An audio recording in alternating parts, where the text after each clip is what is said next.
you approve? Thank you. Yeah. Okay, I'll Say it. Say it out. Well, I think I'm supposed to say, like in super official. You could repeat it. What is it, Roger's Rules of Order? Oh, or yeah, something? you have this too. Yeah.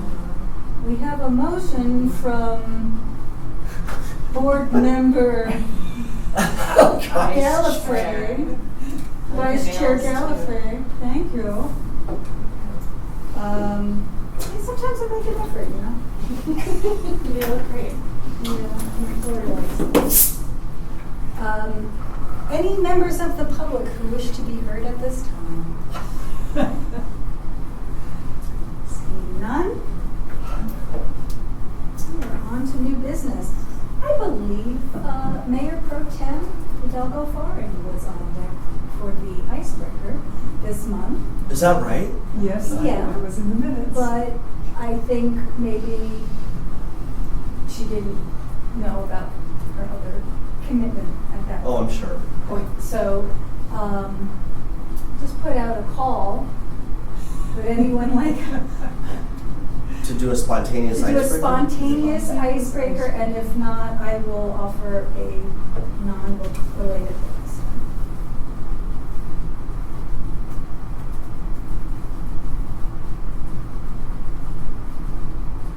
Okay. Well, I would like to know from your history, what is your either best or worst first day of school memory? I don't remember. None of them? No. Or even like in the bucket of back to school, so maybe not first day, but just that feeling of coming back in the fall and Well, I don't very profoundly remember my first day of school, which would have been 62 years ago. And I was the youngest of 6, and all my brothers and sisters were in school, and I wanted to go to school so badly. And I couldn't wait, and I got to school, and all the kids were crying. And I could not understand why they were crying. But I still remember this kid. His name was Doug Hines. And he had red hair and freckles. And he had hush puppies. And I had never seen a pair of hush puppy shoes. And he was just crying. So when you said first day of school, I immediately saw that. But I loved school. And I can't remember a time when I wasn't happy to go back to school. Maybe law school, you know, wasn't excited to go back. That's my story. That's pretty good. yeah. Yeah. Remember the hair color. I remember, like, this isn't like a worst or best day, it's just memorable. So when back in my day, or at least in Colorado, middle school wasn't what it is now, it was junior high, which was grades 7, 8, 9. And I remember entering the 7th grade and feeling so little and young to these big 9th graders. And they would call us incoming 7th graders Sebbies. And people would come up like, oh, he's 7, and they would like hit you or do something. And no, it wasn't mean, it just was a little embarrassing. But you know, you felt like you were in the big kid school, even though it wasn't. But it was fun. It's fun being angst. I mean, it wasn't like, yeah, I don't know what it would be like these days. But back then, no one did anything really mean other than just, Ooh. you know. Nobody was shoved in the locker or thrown in a dumpster? Possibly, and not on But the not first you. day.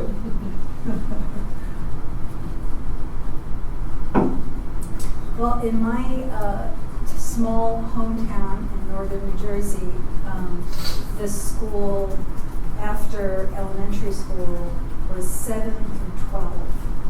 And it was 500 kids in the entire school. That's huge. But no, 500 100 kids The whole school. for seventh sixth grade. grade. Oh, Sixth sorry, grade. that's not Yeah, huge. my graduating class was 90 kids. I'm thinking that was my high school graduation. 500. It was 300, so I'm thinking like, oh, that's fine. Go ahead with Yeah. your story. No, it's- I lost track of how many years. it was in your This is school. the anecdote, but like the 7th graders got, hazed. Yeah. I escaped relatively unscathed, but my worst or most significant first day of school memory, and I had a lot of them because my family moved a lot, so I equate first day of school with new school. And it was first grade, and whatever was going on in the 80s in Long Island, my mother didn't have to bring me inside. Like I went into the school and went up to find my new classroom, meet my new teacher. I didn't know who anybody was. Long story short, I spent the day in the 2nd grade because I found the wrong classroom. And I tried several times to let the teacher know, and she thought I was like trying to pull her leg to get, because I didn't want to do the work or wanted to get out of her class because she was kind of mean. So at the end, distraught, I walked out into the hallway, and there was a woman there from the classroom next door, and she said, "Are you Jamie McNeely?" I said, "Yes." She's like, "You're supposed to be in my class." And I looked at that evil, crusty woman to see if she had any feelings of remorse. Of course, she was just like, "Oh, I had no idea." Meanwhile, it was traumatizing. So, yep. First day of school. Never really had a first day of first grade. You and Doug Hines. I didn't cry though. You don't let them see you cry. Yeah. Not if you're the new kid.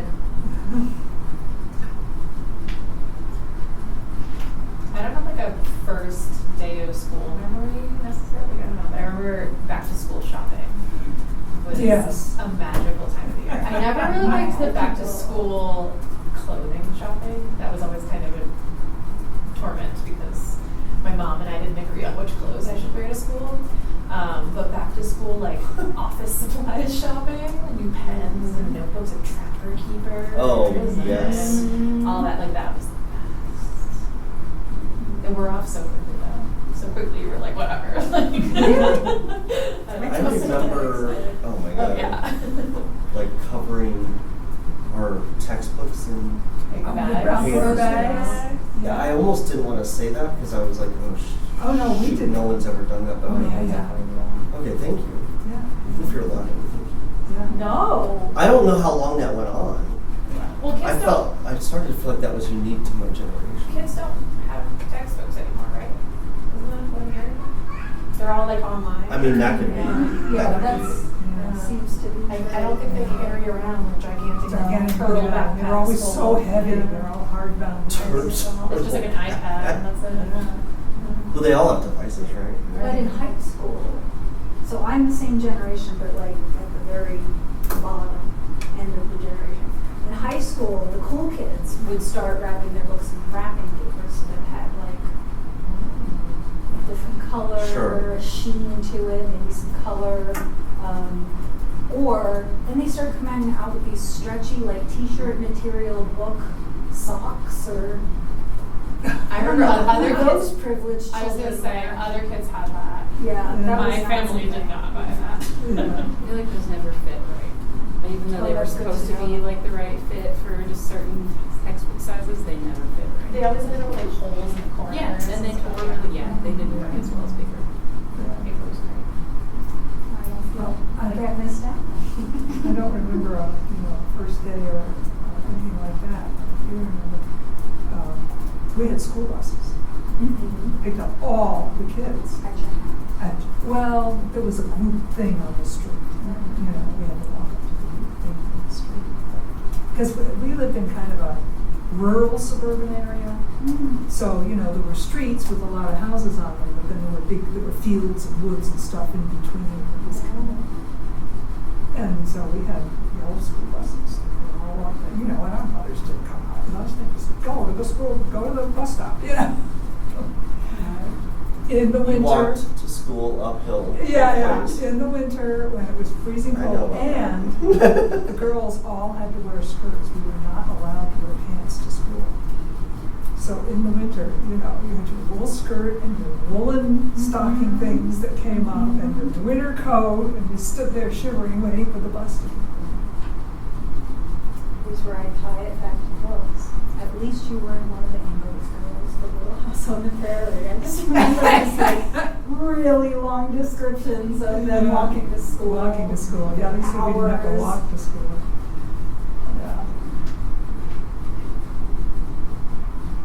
That's, I was actually wanting to tag team on Nicole's answer when you mentioned like school supplies. That would remind me of Borders bookstore, and we used to always get a lot of our like school supplies there because they had like the most unique stuff, like pencil toppers and random things that really aren't that useful, but they were fun to buy. And yeah, they just had a good variety. So we went there for like the fun stuff, and then like the basic stuff was from Walmart or something. But I just always remember that being like the highlight of let's go to Borders for school supply shopping. Cool. I remember Borders. Yeah, kids these days just get it all from Amazon and then get to really look at all the other stuff. Yeah. I don't remember shopping for do kids go to Target though? Because they always do huge. Like, I don't take my kids to Target because I know that'll be a disaster. They'll be like one of everything. No, I can't go to Target with my kids. Lately, we've done Walmart and Target, and then like filled in Dollar Tree. You must be better at saying no to your children. Oh, I say no, all of them. I have to work on that muscle. It's But much easier to say no when I'm just shopping on my own computer and they're not around. Right. So that's your Yeah. Yeah, but do you have a child who like, I don't know, my children are like very particular. Like if I got the wrong color of something. We haven't gotten there yet. You know, I'm sure we will. In terms of like bringing them to a store to let them choose. We did For it now, on it's just like Amazon the magical this year. fairy just delivers them stuff, you know. So. Oh yeah, Yeah. yeah. It used to be like. Yeah, exactly. And the clothing. Yeah. We haven't done the battles about clothing yet. well, you have teenagers. I know Yeah. it was fun and easy for a long time. Yeah. Felt fun for me, not anymore. Not anymore. They have expensive things. The brands matter. They have Pinterest boards, inspiration boards of like back to school outfits. But all the brands now, like, isn't the in thing like the Lululemon shopping bag? Is what people are using as their purse now. And, like, Those are my girls' lunch bags. okay. And we got them for 50 That's cents. my lunch That bag. sounds great. 50 cents at Park, You're in so Longmont. They're the best. I mean, this is We've never bought amazing. it. That's so Darn funny. thing at Lululemon. I'm like in. Selling it. Yeah. You'll be hip with all the middle school. I mean, as much as Lulu stuff is, you should get her a good bag. For what? I didn't even eat it. Oh, I don't know about the lunch. I'm just saying the bag is really good quality. Sorry, It is a are we good talking bag. about lunch? I got hooked on the Lulu. On Lulu bags? All right, we can. All right. Yeah. Let's move on to some real business.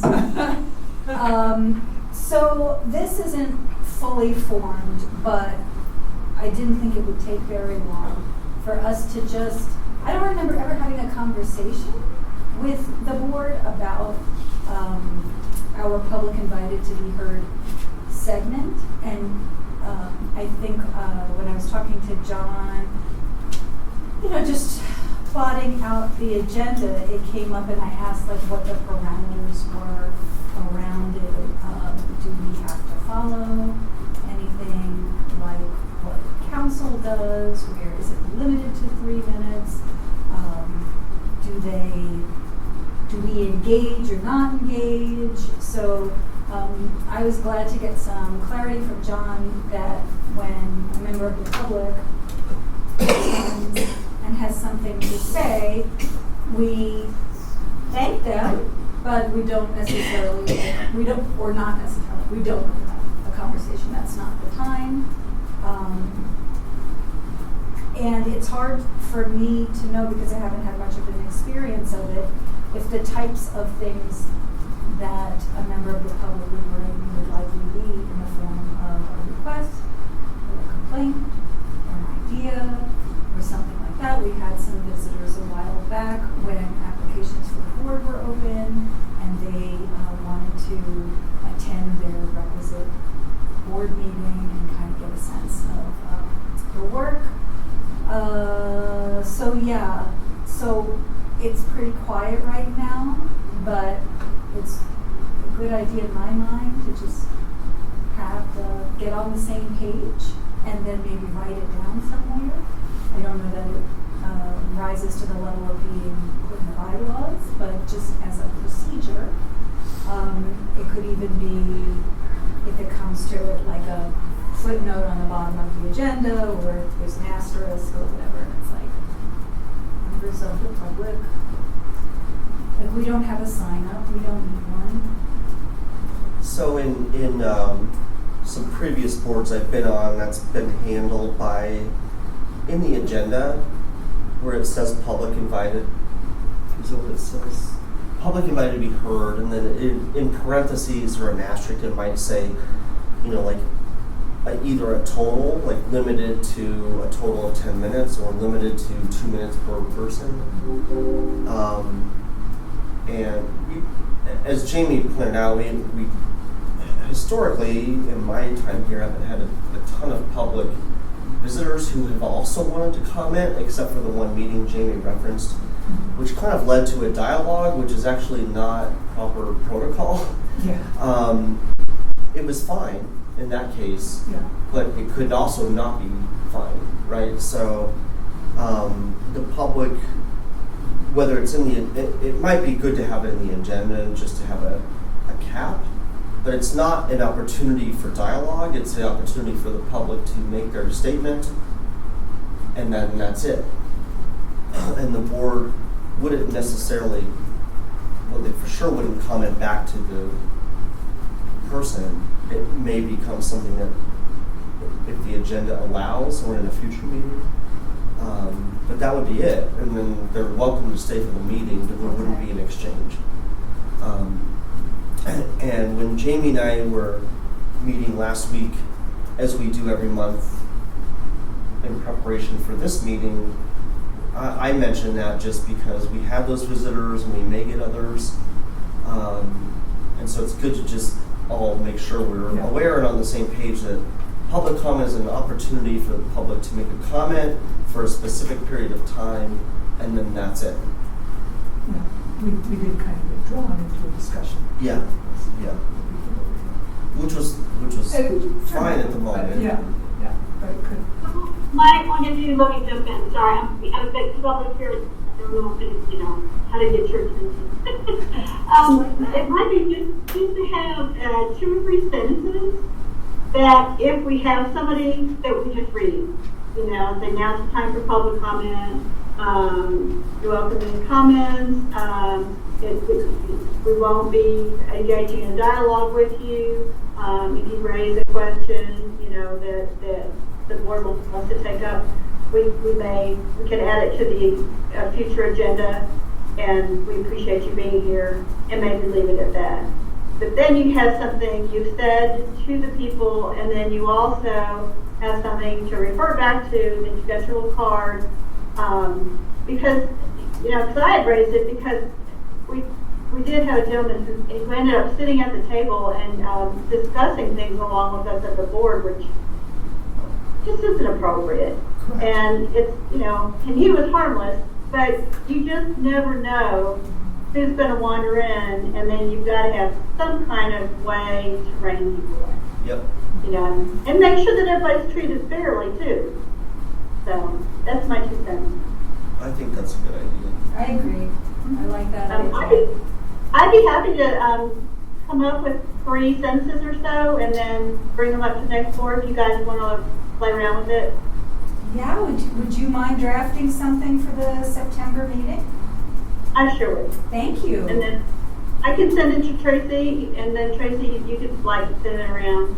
Okay, Is that okay? that works. All right. great. The other question I was thinking on the drive over was, like, do we want them to identify themselves as a resident of Longmont or a library card holder, or, you know, how in council you have to be a resident to give comment? It's different being in the library because you have. We are open to everybody. Yeah, and we have patrons who don't live in the city. I don't think you need, I mean, I think anybody from the public has a right to be heard at a meeting. To be clear, what I'm asking is not should they be not allowed to speak because they're from Meade or something, but like should we ask them to say, you know, introduce themselves and sort of like, yeah, where you're from, what your connection to the library is. Not that we would judge or act differently, but I just feel like it's context that depending on what they want to comment about, it would be helpful to know that information.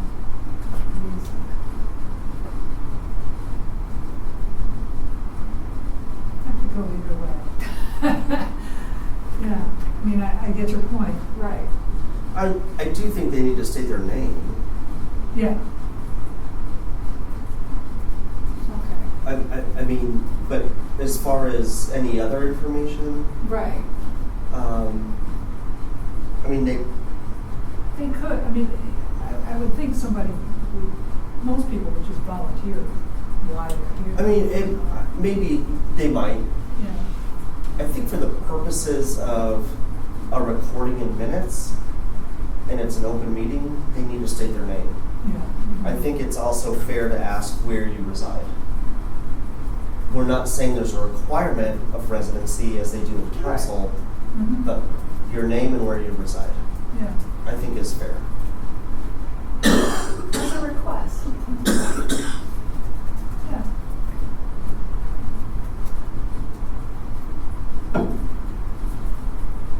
Okay. Anything else anybody wants to add? Marshall, are you want something? You need a refill? I had a pretty bad cold last week, but it's still, you know, I don't talk, it's fine. I'm happy to offer that. It's usually not an option, Okay, you're up soon. but I know. We're gonna move on to some previous business.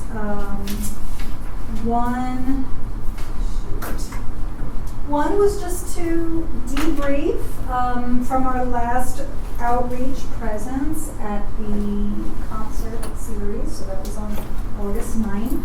A few of us took a shift at the tent. And I am checking because Katie and I did speak about her thoughts. You know, we just kind of did like the quickest of reviews as we were packing up with Wanda, and she thought she knew she wasn't going to be here this month, but she thought she might send her notes by email. So I will follow up with her because she did have some insights. We did things a little bit differently this month, and in my opinion, since July 26th was the first one, and in my opinion, things went better and more smoothly this time. So Nicole was there, and Wanda is not here. Is there anything that you would? Lily set up. It was amazing. And her assistant. I'm sure. Yeah, Miriam, that was her first day. Okay, yeah, Oh my I'm sure you goodness. remember that. They did amazing. I was not expecting them to set up, so thank you to the two of them. It was Yeah. great. I felt like we had fewer. I mean, while I was there, I was there for a short time just at the beginning. But I feel like we had fewer people. I think there were just fewer people at the concert. But also fewer people kind of talking to us. I don't think that was because of any like setup or anything. I think it was actually just fewer people wandered by. The people that did were just engaged. I think if we were able to sign people up for library cards at the events, that would be a big driver of engagement, actually, because that seemed to be a thing It's that. a big thing. That's what Katie said. Okay, yeah. Yeah, and that's where it's beneficial to have a staff member there for sure. And then at Unity this coming Friday, I will be staff member, so I can do that. And presumably share library information for whatever I know. But yeah. I have a new tracker.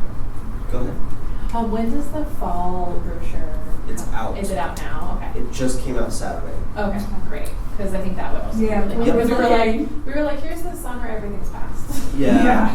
Yeah, so we So will it's hard have to- the fall one at that event. Okay. I'll bring that and other stuff like as usual.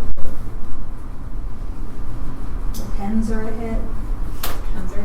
People get way too excited about the lens cleaning cloths. Well, they're nice. They're really nice, but I like spent we've talked- a good amount of time researching the quality of cleaning cloths, and I hope that people like them They because appreciate the double-sided that they're nice. of the cloths. And they can't believe they're free. Yeah. So, well done. That was a good one. Barbara? I was gonna say, I wasn't there last time, but I was there the time before last, and it seemed like a point of discussion that a lot of the parents were interested in talking about, and the kids were the 3D printer. Okay. And I wish I'd had a little more information. I know we talked about it, but what the process was for signing up or learning how to do it. But if you're going to be there, John, maybe you'll be able to give it a refresher if we need it. Yeah, and and this is all really good, as you and the friends have embarked on this sort of endeavor of what kind of things people ask, because they come up and it seemingly are assuming some very specific library knowledge, right? Where I think kind of what the board and the friends are thinking is more, we're here as an advocacy role.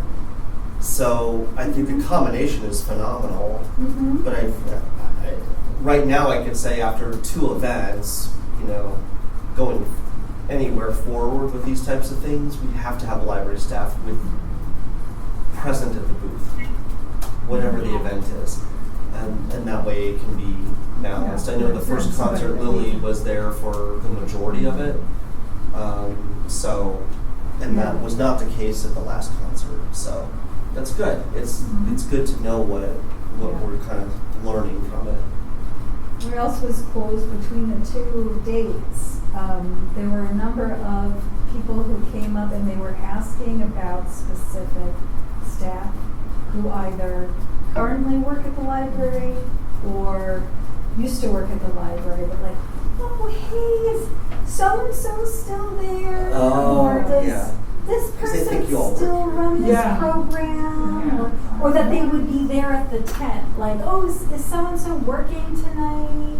And it's like, oh, we're volunteers. And so, yeah, staff are Yeah. closing up and going home for the night, but I said I would pass on, Yeah. the kind regards of I mean, the masses. In addition, or aside from having a library employee also there, the other thing could be, because I realize we're setting up a tent that says Longmont Library, and there's everything is the library, but it might be worth considering, just like the Friends have their own marketing, like when they do book sales, they have their own flags of Friends of the Library. That way, maybe in some of these events, if someone approaches, it's clear that it's the Friends or the library board at the library, not staff, or if it's some combination. But, that gets a little in the weeds. I think the ideal situation is members from each. Well, and I think that's the hard part. Is I think this board is probably the least likely to be at one of these Yeah. events. I mean, and if we were, it would be in like pairing up with one of the other two Right. groups. Yeah, yeah. And then maybe it would make sense for us to be more like, I don't know, walking around with clipboards and asking people what they wish the library did more of or whatever, right? Like if we had a purpose that wasn't, you know, friends selling books or totes or whatever versus Right. library giving information, and maybe it makes sense to have 3 people Mhm. Right. doing that kind of thing. And we're probably the least, I don't want to say important, but like the least relevant to what the needs of the public have been, and maybe we have our own needs that we need to kind of, rather than us being there to educate, what could we be doing that would really help the advisory board? And maybe it is just supporting the library, but It's coming. I think now it's just having a visible presence and making that connection with the community, having them see board members' faces, because I think a lot of people, if they understand the difference between the 2 volunteer boards, they don't really have a solid sense of what this board does. But as we approach a moment in the future where maybe there's a ballot measure brewing again, or there is something specific that we are asking residents to speak up around, you know, I see us moving into a phase where once we're a known entity, we can educate more about the issues that we concern ourselves with around the library and what we are continuously advocating for. And then, of course, if there is a legislative flavored thing coming down the road to start, like the campaign that we wanted to do the last time, but everything was just not coming together. Right. And also, like, who the heck are you? You know, rushed. And I think we'll be in a better position if and when something like that comes up again, that opportunity. But yeah, immediate needs of this board. maybe it's more of, and I wasn't doing this, I was there, I felt I was there to answer those questions about the library, but maybe it's more of like, hi, I'm a member of the library advisory board. I'm curious, what opinions do you have about the library that you wish city council knew about? And like just us asking those questions, and people probably be like, I don't have any idea, but maybe somebody will be like, oh, I wish this was there. I wish there was another branch. I wish there was a book drop closer to me, like whatever it is. I think that could be hugely impactful, you know, and I mean, we can certainly help, like with, like, quote unquote elevator kind of speeches, but things we talk about here, like advocacy, the essential nature of the library, things that I express here, those are messages that can be delivered in some form. Maybe it's in a question, you know, and get people to dialogue and even somehow record some of that, you know, so that we have it, like make it useful. Right. Like I thought of like some project down the road where we maybe partner with media and have some sort of StoryCorps-esque people giving their stories about the library, or testimony about the library, or talking about what they love and having a recording of it. Also, I think we talked about the idea at some point of surveying the community, like where would you put another branch? Where would you put another drop or locker? So I think we can do like focus group style, but like we can invite people to tell us things. We could invite people to come and comment at this meeting. Did you know that we have a part of the agenda where we want to hear from the residents about their library? Actually, so I was kind of going to say a different thing that I recommend at having a future event would be flyers, because I know we were trying to talk about the like sports event, and you and I were just like, there is this awesome date, and we don't know. But like having flyers for upcoming events might be nice at some of these events. But actually, that might be an interesting thing, is having a little like printout, not necessarily a flyer, but something that's like, here's what the library advisory board is. Here's what our next meeting is. You're welcome to come to comment. Yeah. So that could be like even if it's just like a little slip of paper that people mostly probably recycle, but I don't know, that could be helpful for the boards. But for sure, I would recommend having any upcoming events that are happening in the next like month or so, having like something that you can hand out at these, because that I think would have probably. Yeah, we typically do. I mean, we have stock stuff, but for specific events, and I think like the esports example you have, I thought we should have had stuff for them, but maybe we didn't have it ready yet for some reason. Yes, but I don't know. you know, for especially for something big like that. Right. Because there were a number of people we talked to about it, but that didn't really have anything to hand them to take home to. Yeah, it's a good point. Are there going to be materials this week for like library required sign up month? Or I might put some promotional stuff. I'm not sure if it'll be ready.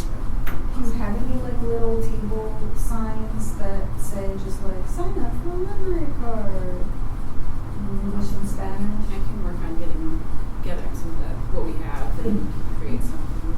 I do agree, like it seems to pull people over to the table, so that's without an explicit sign calling you to take that action. So I'm curious if you had something visible for that for all of you.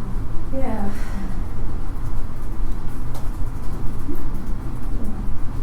I wish there were some quick and dirty way to explain to people the difference between the Friends and the Library Board, because, you know, first of all, Wanda, you know, she's really good and she gets right over there, and they're very practiced because what they can talk about is, here's all the services we fund, and they have this big list, here's the library of things and stuff, and it's all very like sexy and easy for people to understand.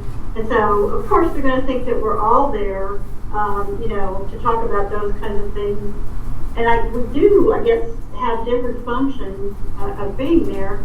But when I was there, I just felt like we were more answering people's questions and being more of an adjunct to, you know, the Friends pointing out, here's all the things we have, and then what they saw us more is, okay, well, you guys, we sponsored the 3D printer, and so everybody wanted to know about the 3D printer. And of course, we know there's a 3D printer, but not having run it or known very much, there just wasn't a lot of value in some way that felt like I could add. So I like the idea of having separately, okay, here's a little poll or something that's different, so we're not just sort of like sitting there sort of supporting the Friends. Not that there's anything wrong with that, but I do think there's something like that down the road. Maybe there's not time for Friday, but on the other hand, also Friday, I think the Unity thing is a little more for people who are interested in doing things for the community. And I think the concerts, people are just there to drink a beer and, you know, hang out and that's all. I think that to your point, I mean, think about what the board is for, and effectively, all of you that volunteer for the board represent the voices of Longmont residents. And so, to me, the goal is to gather that feedback from people, and you were saying this too, like, or you were, like, what do you, like kind of questions, like, this is your library, we are here to represent you, that's what our goal is. We don't fundraise for the library, but we are here to advocate for the library. And on behalf of you, that's why we volunteer on this board, right? I feel like that could be maybe something that could resonate with some people as far as purposes of why different people are standing there. Yeah. Sometimes we can all just practice a little bit, there on Friday. Yeah.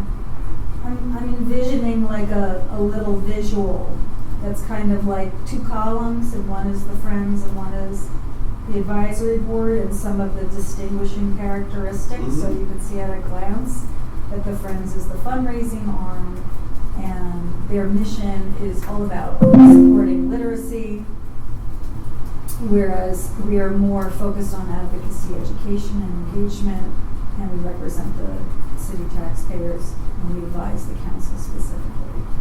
So I had a couple of, you weren't there, Barbara, but I had a couple of interactions with Wanda on the 9th where we tag teamed, and so Wanda would talk about all of the great things that the Friends has purchased or is supporting for the library, and then it like comes up like, well, why do you have to pay for all these things? Like, why is that on the Friends? Oh, I didn't know the Friends didn't cover all the programming.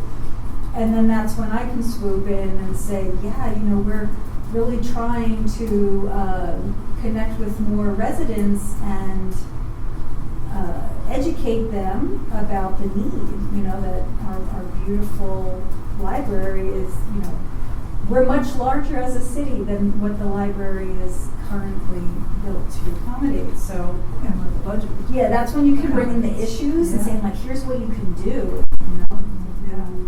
agree with that. Whereas that's not really what the Friends Board is Yeah. driving, like encouraging people to do. They want donations to fund their work. So.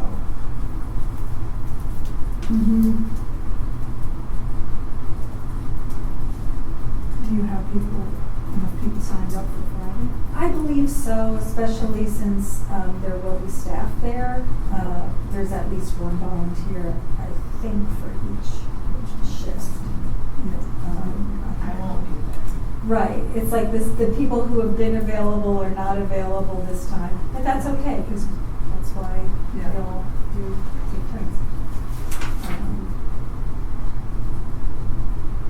Okay. We don't have anyone for setup from 3 to 4. Someone from staff is probably setting up. You? I'll come and help you out. Good time. I'll get staff, my own staff to help me, because the library's still open. Right. So that's fine. I wouldn't worry about too much setup. Okay. If people are volunteering Oh, to be there. right. I have a You job have during the your- day. This Isn't one's that on wild? Friday. Yeah. Is this what you're talking I can't see Oh. from here. That's the part I was missing. Okay, Past I don't think you're service. signed up for anything here. I have Jamie here, Barbara here. Okay. Do you want me to put your name in? Put my name in for 4 to 6. 4 to 6. Yeah. I have to go have cataract surgery. I can't see. On that same day? No, not till October. Oh, I was like, that's I was a like, commitment. wait a minute. Yeah. I'll be there after my cataracts. No, not until Jeez, October. it's like it's fine. Not until October. That's why I can't read things. Yeah. I'm out in the sunlight, I can't see street signs. It's very frustrating. Yeah. You gotta wait till October? Yeah, well, they could have done me in September, but then the recovery period would have gone over my trip to New Hampshire. And I Timing. needed that timing. So, wait till I get back. Any other questions or comments about outreach? And then after this Friday, we don't really have any events planned. Does the No. library have any more for the rest of the year? Well, I don't know about that, no, but it kind of starts to phase out a little bit. Right. There's Rhythm at Roosevelt, but we don't do a booth there. We just volunteer to help run the event. So there That's nice. there could be, if I should say, I guess, if the board and or the Friends want a booth, that might still be a possibility, but that's not organized through the library, that's organized through recreation. And I can put you in contact if that's something that people want to do. What I would say to that is, and if any of you have gone, I mean, that's very much, it's like the concert series and then some. So it's people go to hear music. Yeah. Yeah. And the library has had booth space in years past, and I stopped it because by the time it got to around, it starts at 2, you get to be around 6 or 7, and a lot of music starts playing. All the areas of the tents and booths are Right. vacated. Right. And so I just don't know that event that's what people are looking for. Right. Yeah. The concert's a little different because it's smaller and people will wander. Unity is, I think, a great opportunity because it is more about exploring organizations and companies, whoever is in Longmont. You know, it's not like a music fest. Yeah. Right. Yeah. So, but after rhythm, you know, there's really not much. You know, it's very much a summer activity where we're at events like that. I was thinking, like, you know, as the fall really ramped up, to look at some of those big events that the library is hosting or sponsoring, like an author talk or. So that's true, and we have we have at least 2 pretty big author events coming up in the fall. I know the Friends are already planning to be there. They may even sponsor book sales. I'm not sure where that's at, but I think that's an opportunity, and that doesn't really take much, except for people to decide they want to be there. You know, because the space is there. Like one of the author events is at the museum. You know, so if anyone wants to That be there, would be it's just like just set up a table and be there. And yeah, maybe as long as we have our name Yeah. tags or whatever. Yep. You might have a little bit. What's that? Well, I'm just wondering if maybe next meeting, John or Tracy could bring in a schedule, and we could try to do this in a little more organized way and prioritize, and like maybe just pick a couple. Because I don't want to say we're going to just start showing up No. for everything, and maybe we can just sort of prioritize, be more organized, and then maybe we'd be just a little more effective. Than kind of just saying every time, well, this is going on, you know, let's have to do Are it. any of these in September? I think they're all Yes. later. Which There's- one is in September? There's the Andrea Vanderloo on September 4th, so. That's too soon. There's another event, I don't think it's an author talk. I'm thinking like Stephen Graham Jones. No, that's November. November. Yeah. So we can do that, Barbara. If we Like, have to, then we could have a little more input about figuring out where the bang for our buck is. yeah. Because I think this will get to be real burnout, especially because we've got so few people, you know. Yeah. Oh, not all of them. Not everything. Yeah, I that's what agree I'm saying. with you. Let's try to be a little more judicious Choose. about when and where. Yeah. Could I propose that we maybe add an agenda item that's Yes. just upcoming engagement opportunities in each month? Anything that's like new for a future month that the library is going to be at. That's a or- good idea, because if it's on the agenda, it's Then it- easier to remember to make sure. Yeah, and that way if you bring it, you say, oh, we have Yeah. something in January that we're talking about, we Mhm. can say, oh, should we attend this one? Or Especially if it's out beyond Mhm. our current programming Right, that exactly. I may know about. Yeah. Otherwise, it's in the programming. So we can bring it, but you can all look at it too and then discuss here, like, oh, I saw this coming up in November. I think the combination is good. What would you think of putting it after number 6, after reports and information Yeah, items? yeah. That's a really good idea. And that way too, as we start talking about it, it might be that, I mean, especially if we have a purpose, that's like something like, oh, we want to poll the community, right? Like, so we did that. Right, We could that's even just something have like that. one person that shows up at these readings for, you know, either the whole event or even just the half hour before or a half hour after or something. It doesn't have to be somebody we don't have to staff it with 3 or 4 people like the Right. whole time, Yeah. right? You know, Right. So it could just be as simple like, oh, I'm interested in that event anyway, I'll show up with my clipboard and ask people questions before Yeah. and after or whatever, you know. I mean, one thing that occurs to me right now, and because this next meeting would be right before it, is that esports tournament and festival, which is the 27th of September, on a Saturday, and that might be something to consider, whether, even if it's informal. I mean, even if it's just like, oh, I'll be there, you know, to Right. observe, or it could even be in I'll even just say from a library standpoint as a board member, and it's a new event, we haven't tried it, it'd be great if some people could just come and observe and kind of give some good feedback about it.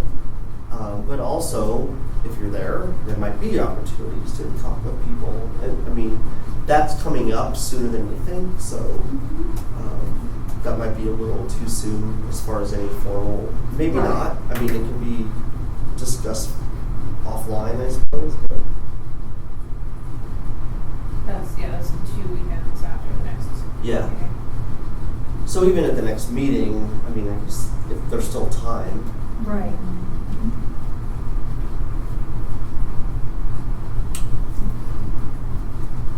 But that's a great idea. Just have it recurring. Yeah. And if there's nothing that feels particularly impactful, then Right. you skip it.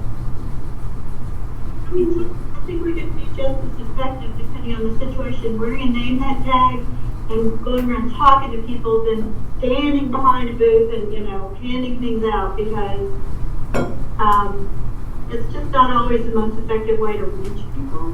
Right. And, a lot of the people who come up to the booth, you're not necessarily getting people even that we want to, that'd be good to talk to. I'm not criticizing, I'm just saying, No. that You're maybe, absolutely right. instead of saying, we're going to bid everything and we're going to have a table, maybe we could sort of craft sort of how we do it. Totally. It was never my intention to just have it be chaotic, but we're also just this is a new activity for all of us in this role. So, we learn and refine. Like the 9th was not as busy and kind of tripping over one another as the 26th was, because we had fewer volunteers and there were fewer attendees. So, there were just little tweaks that made it feel a little bit more, there was a little bit more breathing room, both for conversation and just physically. And we're just going to keep seeing where are we able to have good conversation, right? Thank you. I really appreciate everybody's thoughtful input. Did we talk about at some point having one or more of us be at the Friends book sales? That did come up. Yeah. And there is one in September. In September, yeah. I don't know if that would be an effective place or time, but Even if it's just they're looking for volunteers. So I don't know. Yeah, for one thing, it's not volunteers, but it is a really good thing because you do get a lot of opportunities to talk to people. And I think especially if we were there and, you have your friends there for not being have a work tag, and there's a lot of chances to sit around and talk to people. And they just need live bodies to be straightened books and things, and so there's lots of opportunities. I sign up to be for as many cashier shifts as I can for those sales. And I think like that little handout idea we were tossing around, like to have something that people could take, like even if it's like a bookmark functionally or something, might be nice. I haven't been like out about my advisory board membership. When I'm there volunteering and I have the apron on, I'm there as a friend.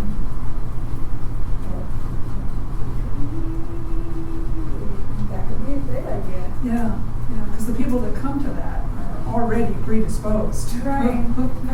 to books and reading.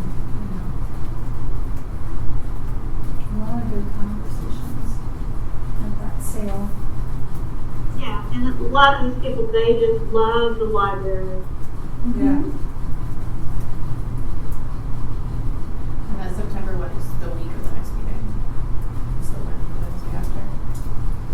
It starts the Wednesday after. Oh, After cool. this next Okay. Friday. Yeah, Yeah. that's right. Okay.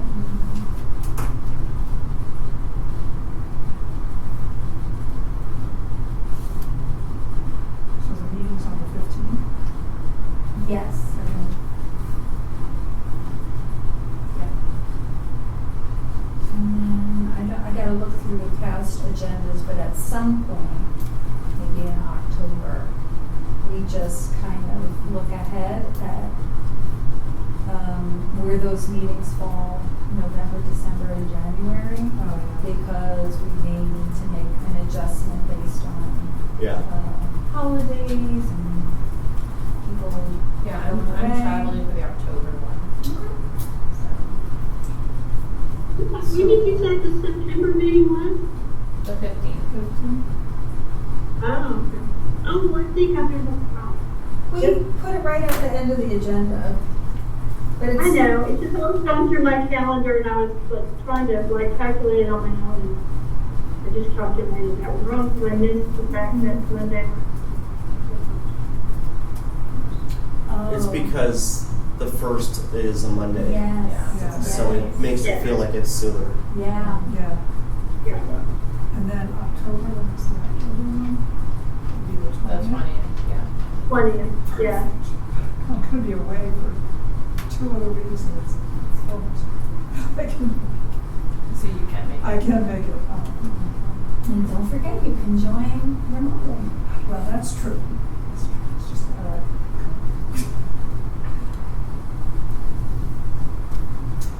All right, I think we're gonna move on from outreach for now, but it's gonna come back around, which I enjoy.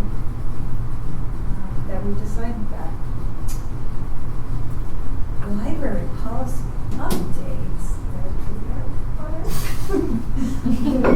I think there's no words. All right, as we move into the John show. I did put this in the packet, and you may or may not have had time to look at it, but we have a new policy on our website, and the timing of it kind of was pretty quick. I generally would bring these to the board in a draft mode, but there's a new state law, Colorado Statute 2490119. No, that's the state statute. What is this law? Doesn't matter. It does matter, but it's in there.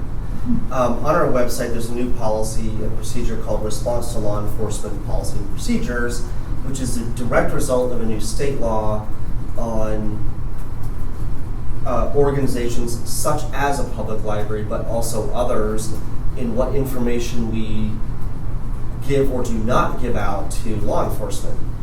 And really it was written in the current times of the potential of dealing with federal law enforcement. Right. We're very comfortable with working with our local law enforcement. Longmont Police are a good partner. We have a good relationship. We have a privacy policy internally that we work with staff, work from, to help guide us of when we need to balance library state statute of privacy, where we need to help law enforcement in an emergency and maybe helping find like a missing child, for example, where we can't just say like, well, we can't give that information. This new policy is more or less around information we give or don't give out. So there's a lot of it that still circles back to privacy of user records in the state statute. The reason there's a new policy on it is because the new state law required that we delivered a publicly facing policy and procedure in one document. And I just took from some other libraries that have created this and from our own policies and decided to create a new one and just mixes some language in there. And the reason I did that is all of our other policies don't mix procedures. And for me, that's by design. I think policies are policies and are in how procedural, how we do that as separate, but this one required both to be together. So this new response to law enforcement has procedures in there, and it's very specific on what we do, and if someone comes in, do this, don't do this. And my message to staff, and this is what I really want the board to know, and I talked about this at our staff day last Friday, which I will also update you on, was that at the end of the day, any law enforcement, if you're not really sure what to do, you come get me or call the city attorney's office or non-emergency police, and someone will assist you. I don't really expect staff to engage in something like this, and I say this because in a scenario where, in the case of this law, we're really talking about ICE agents, and everyone has seen the news and the appearance of what that can look like with SWAT gear, and it's very intimidating with face masks.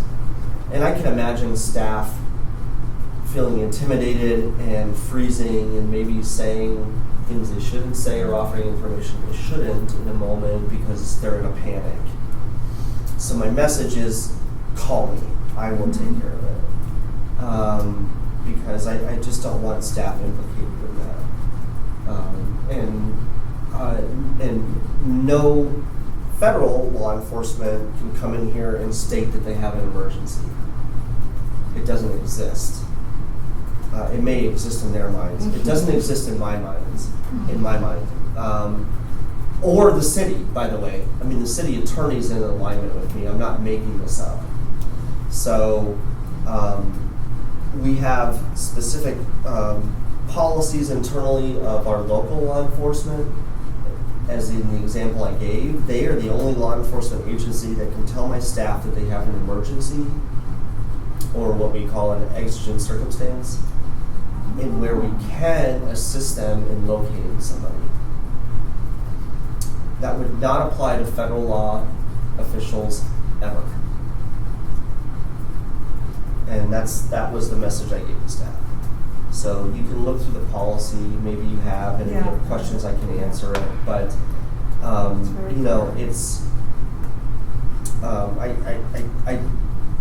I'm always when it comes to these things, particularly with staff, I try to simplify things because it's easy to get into what if scenarios, and I don't really want staff to go down there. It's okay to think of some.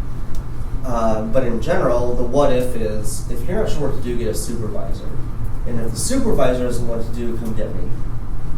And if I don't know what to do, I'm calling the city attorney's office. Because people can present you with documents. It could be, and in the case of federal. I wouldn't even know what a warrant looks like. Well, and there's various ones, right? And I've learned a lot with, administrative warrants, judicials, subpoenas, all these things. They're different and they mean different things. And so, I try to stay educated on it, but I don't expect staff to make that decision in a moment of time. Right. So I keep hearing you say, if you don't know what... No, it's okay. Go ahead. I'm just telling Barbara just a second. Sorry. Hi, Barbara. If you keep saying to the staff, if you don't know what to do, come get me. I'm wondering if the policy should just be like, no matter what, come get a supervisor. It's kind of how I expressed it. Okay. Yeah. I just want to make sure that the way I'm sharing that that staff, here, I don't know, nobody on staff is feeling as if they need to handle this without. That's pretty much the message I gave. Okay. Yeah, I mean, I'm not. Go ahead. Can I ask a couple questions? Did your lawyer, the city attorney, look at this? The city attorney's made edits, and this is his official final version. Oh my God. Okay. Then I'll just stay out of it. I just had a couple of concerns, that there was a little lack of clarity because the thing I think that really, and if your lawyer feels comfortable with it, that's great. But there's a lot of differences in the language, and really it ought to be consistent all the way through, and it ought to just say a valid court order, warrant, or subpoena, one thing. really nobody can determine, especially your on the ground people, whether something's actually a valid subpoena, and when, it really, if you're presented with a document like that, it really seems like you should be sending it over to legal, and legal should look at it and say this is valid or it's not valid. Correct. Because that's very hard to tell. And then the other thing was, there just seems to be confusion about entering public areas.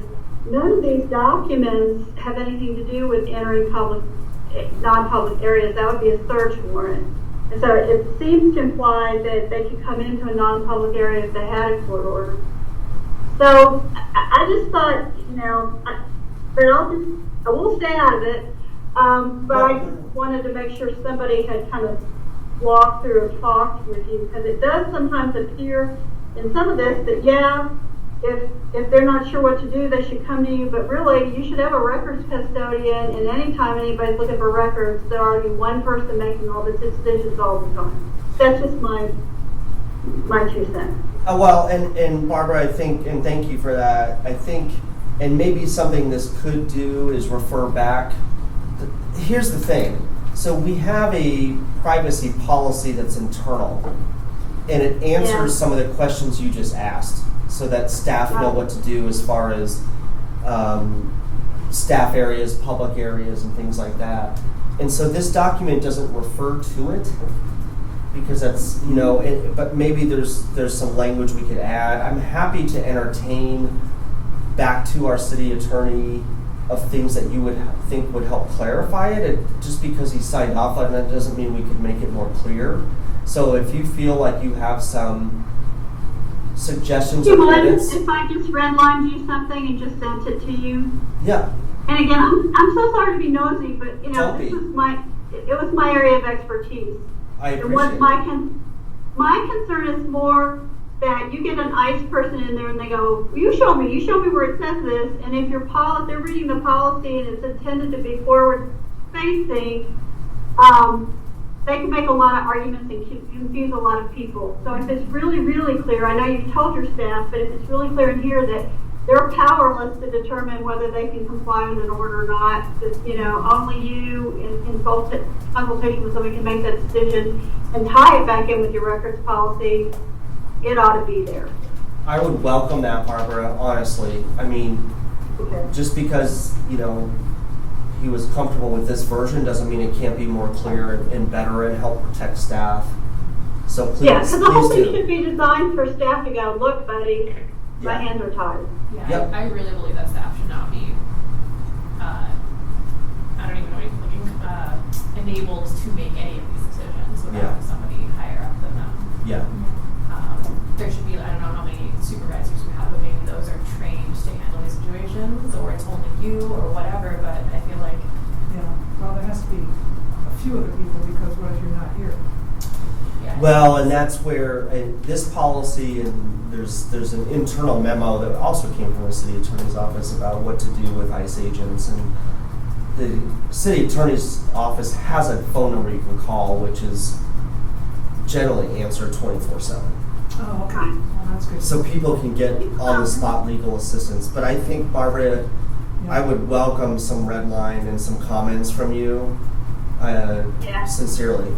Yeah. Okay, I'll do that. Will your volunteers be trained on this at all? Or at least explained this? Do they staff the desks too? Volunteers don't work at a desk. Okay, it's only shelters. Yep. Okay. Mm-hmm. And then the only other thing that I don't know, just I know there's the section in here on like vigilantism, which I'm glad it's in there. I'm just curious about the public versus staff spaces. If a staff member got an idea into their head to bring a patron to their staff space, that's allowed. You don't have like a restriction on who can go into staff spaces or anything like that. If a staff member were to bring a patron back, Yeah. is that what you're saying? That does happen. Right. Exactly. You generally it could be a family member, it could be someone they know. Right. We as for security purpose, that's like it's more or less a security thing for us that anyone that's in the staff area is accompanied by a staff member. That's kind of all we ask. that was my first thought of like, I know you said you might have some of your staff who might freeze up in these situations, you might have other staff who decide to be heroes. Yeah. Yeah. So I think that would be the other thing to maybe just reaffirm to staff that that's probably not it. They'll arrest all, they'll arrest everybody. Yeah. In conjunction with Barbara's offer, I'm glad the content, the attorney feels that the content is final, but I would recommend that this policy be copy edited or proofread for typos and punctuation and that sort of thing. There are some spots in there, especially toward the end.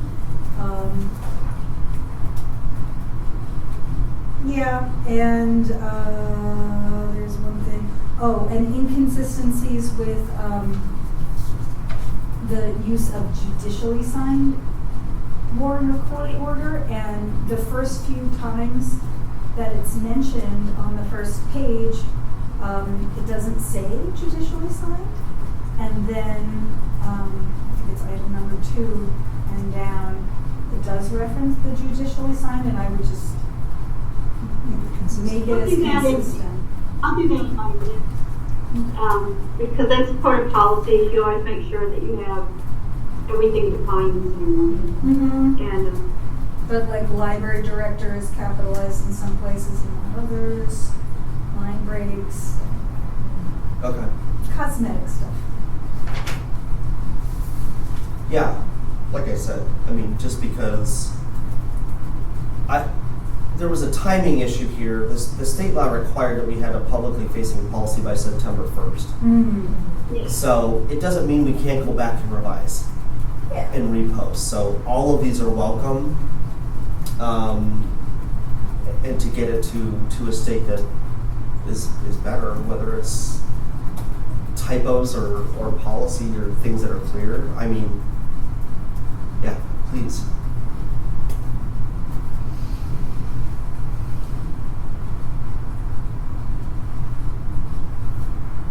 Anyone else? You have other policies? No. How did that understand you more about?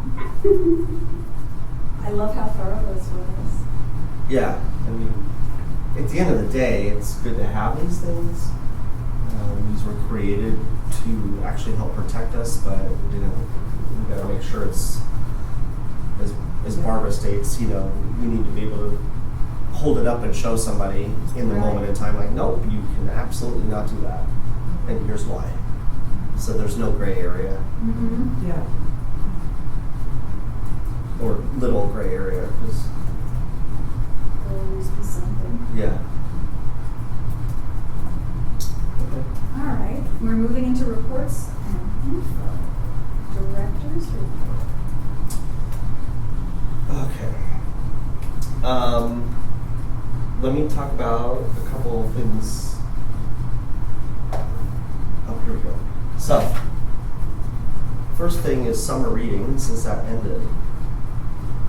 And I thought I would share some positive data with you from our children's department, which is always the highest turnout for summer reading. This is the second year we've done adult summer reading, and which is great, and we had almost 120 adults participate. Oh, really? Oh, that's cool.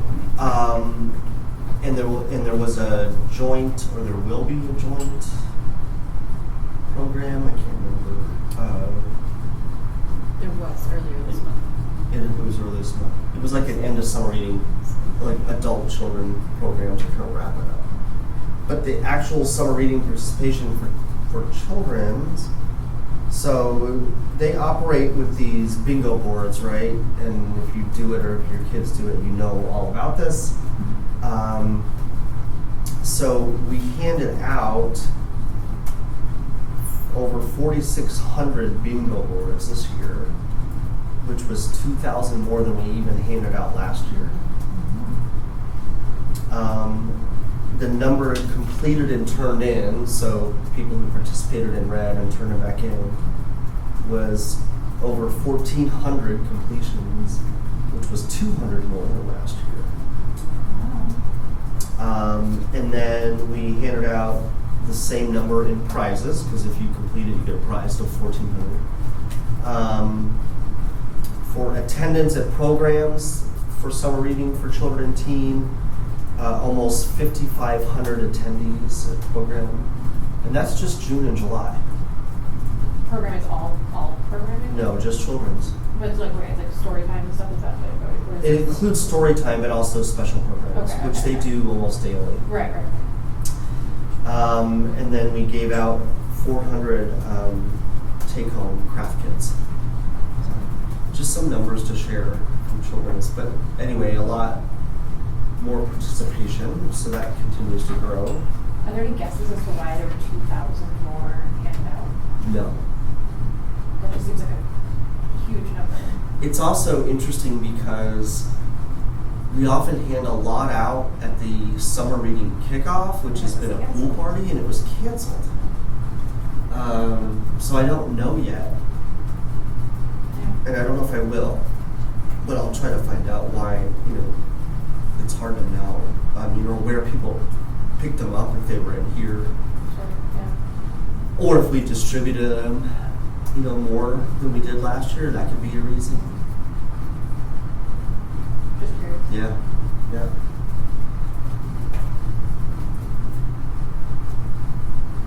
Okay. We had our annual staff in service day on Friday, which I think went pretty well. We're sending out a staff survey about it this week to kind of get some feedback. We kept it more simple. In the years past, of course, we closed the library for the day. It's almost like a little mini conference. And in the 2 years I've done it since I've been here, it's been a very full day, like one session after another. And I felt like by the afternoon, there was a lot of glazed eyes and yawning. So this year I approached it differently. Instead of trying to pack in a bunch of sessions, I did 2 sessions. One was a training by the Colorado Immigration Rights Coalition, and they do a training called Know Your Rights. And I had the privilege of taking it here in the city months ago, not long after the election. And it was very informational, and it actually went through a lot of what I just talked about in this policy and recognizing the differences in different warrants and subpoenas. The training is targeted for a combination of people, but a lot of it is for people who might be in a situation where they're worried about their status, right? And so it's called Know Your Rights, so that you can speak up for yourself or get the help you need if you're in a situation where someone is telling you you can't be here anymore. And I wanted staff to have it because we are a library, we're a public library, and I want us to have the information to hand out. So we have a lot of documents from this about Know Your Rights. We have immigration cheat sheet cards, like this is what you should say or not say to a federal ICE agent. And I think staff appreciated it. It's a ton of information. And it also went into a little bit of the history of immigration in Colorado, which much more of a immigration-friendly state than we used to be many, many years ago. Which I think is a good thing. But so I think staff enjoyed that, and you can look that up and kind of see the information they have. But we have information about that at public desks, and I just wanted staff to be able to feel like they can share that information with people. And I'm being careful with this. We're not trying to. If someone needs help, here's some information. That's what we do, right? It's the same thing with health and law. Like, we're not healthcare professionals and we're not lawyers, but we can get you information to resources that will help you get that. So for me, this is the same thing. Here's some information to help you with resources that you might need for immigration into this country, whatever that means for you. So that was the first part of the day. And the second part of the day, we broke it into groups of staff mixed from various internal departments, so like children, circ, adult, tech. And we spent 15 minutes going through each section of the strategic plan. So, and then my department heads and Tracy guided each group through conversations that had questions. And they were much in the nature of how do you, this is just an example of how do you see yourself and your department supporting children's in their efforts in early childhood literacy. So what I'm trying to get staff to think about is just because you work at the CERC desk and you generally are checking books in and out, it doesn't mean you don't have an impact on literacy. And I think there was some good conversations. I probably will bring this back up again next month once we've had a chance to synthesize all those sessions. We captured it just on like those large sticky notepads, and Tracy and a staff member are going to kind of collect this and put it into themes and things like that staff felt are ways in which they can contribute to that plan. Because my overall goal is I just don't want our strategic plan, which took a lot of work, to just be this document that lives that no one gives a crap about. Like, I want you to give a crap about it, and it matters that you're doing something, and that you're accountable to somebody else. Even if you don't do story time, there's a way for you to somehow help promote that. It could be very simple, like some parent coming into the library with a story time that just started and they have no idea, and instead of just checking out the book, say, hey, there's a story time right now, you should go. Let me show you what it is. Like, it's that simple that can connect people to things that they have no idea what they're here for, or what's here for them. So that's a very simple example, but I felt pretty good about that session. And that was the staff day. That was what we did. And it felt less exhausting, maybe not for you, since you were highly involved, right? Yeah, I think it actually was a lot more, like it was easier to manage. I felt like it was a lot more open to kind of that conversation, rather than feeling more a little bit more like a lecture almost, because a lot of the sessions in past years have just kind of felt more like, here's all of this training and all of this info, rather than kind of getting that, flow of the conversation. So I felt like that we got a lot more staff feedback. This felt more relevant and kind of more helpful for them, because they kind of felt like they had more of a voice for it rather than just learning a bunch of stuff. So I think that was more impactful for our staff to actually get that like dialogue going back between them. And I think it was really good to have mixed groups of different staff, especially since we have had so many new staff start in the last year or so, to kind of get to know each other better. Because that was kind of one of the things that we heard most is like, I don't even know most of my staff, because they kind of work in those siloed work groups. And so that was probably the biggest impact for, in general, is just to kind of talk with each other and really get to know each other. So I felt like that was most beneficial. And I do a lot with leads events, but I felt like it was the least exhausting than previous years. There's obviously always things to do and kind of manage and things like that, but I felt like it was really done better because it was kind of a more focused kind of session, especially. So.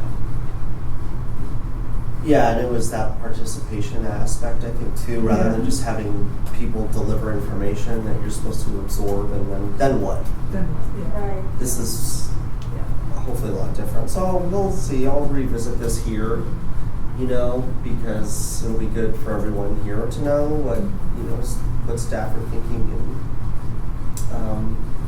But offhand, since it just happened, I felt pretty good about it. I think it's worthwhile to do. We certainly had a lot of people knocking at the door on Friday trying to get in, as much as we announce it and post signs. Yeah, I saw you out there. No, just kidding. I didn't, but it totally could have been. The signs are really visible. Well, it's it's okay. I mean, it happens every year, and people, it's an unusual circumstance, right? But it's the best day to do it because Friday's a short day, rather than doing it on a Monday through Thursday where I wouldn't be able to close all day. We might do it in service, but I would have to reopen at like 3 or 4 or 5. Right. And that would be too hard. Do you know what your least busy day of the week is? This is just kind of curious. Well, probably Sunday because it's the short Yeah, that makes hours. sense. But it's a week. Yeah, and that's the Yeah, other problem. but- I'm not going to do.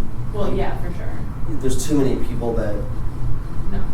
Yeah, and that's a limited staff that work on Sundays. So everyone else, it would be an extra thing to come in, or they have to trade out shifts, or, which I can't do, which is pay extra hours for people to come in. So there's a budgetary issue. So Friday is the best day. Yeah, no, I was just curious actually Yeah. weekdays, if there was like Monday versus Yeah. Friday. Or So in the weekdays, it would be Friday, but Friday, that's Thursdays. in part because we close 3 hours earlier Right. than the other days. Yeah. So,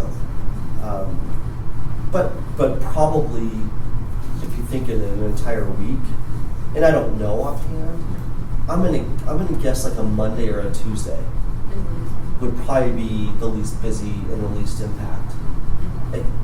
But again, it's hard to do that when you're open from 9 a.m. to 8 p.m. Right. I would rather close for 8 hours than for 11.